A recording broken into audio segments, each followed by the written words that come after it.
something you like or dislike? Right.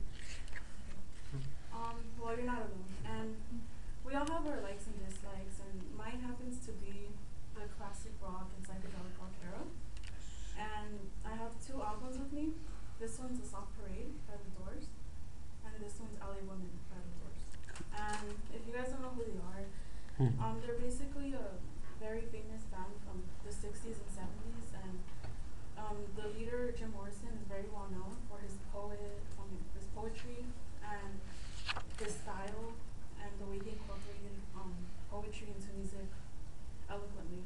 And so right here, The Soft Parade, this was recorded in 1969, and this wasn't one of their most famous albums, I could say, because people will look more into like Strange Days and LA Woman and their first Doors album.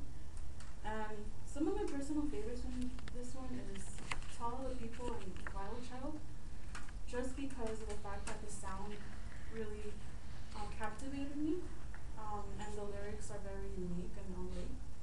And the reason why this is a part of my culture is because I really, really love lyrics that are well written and kind of confuse you.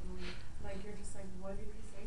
And you kind of wonder why he said what he said, or if it's a girl, why she said what she said, and you kind of look into it and kind of startles you at first, but then you like it, And as for LA Woman, this was recorded in 1971. Interesting because this was the last recorded album of The Doors, and this was before Jim Morrison left to Paris and unfortunately passed away. And my favorites in this one is Love Her Madly and Hyacinth House, just because of the fact that they all were professional what they did. Jim Morrison in his performance and his lyrics, and Ray Manzarek, he was the keyboardist, and he was very professional in what he did.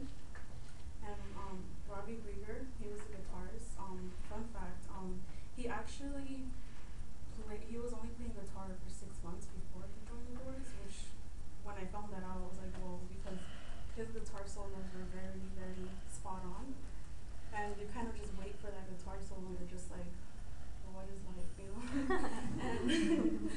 and so that's why you appreciate them so much. And I really have a deep love for them. And I understand that some people might be like, when they listen to it, like I actually have some friends and family, I try to introduce them to The Doors, and some of them think it's boring. I understand they're more into like hip hop and techno music, and it's understandable. We all have our different tastes.